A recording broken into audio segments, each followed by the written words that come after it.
Welcome to BestusefulTips. I will show you how to change the wallpaper on Samsung Galaxy S23, S23 Plus, S23 Ultra. Tap and hold the blank space on home screen. Tap on a wallpaper and style. Here you can see browse my wallpaper option. Tap on it. Now choose feature wallpaper, gallery photo, graphical, color and wallpaper services. Dynamic lock screen, Samsung global walls. Select the wallpaper. Here we select feature wallpaper. From the list, select. Now choose from lock screen or home screen preview you want on your device.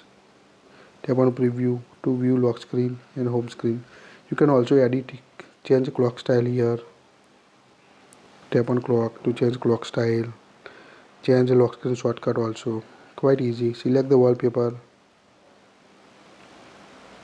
Tap on done at top right. Now change apply to home and lock screen. You can also change color palette here.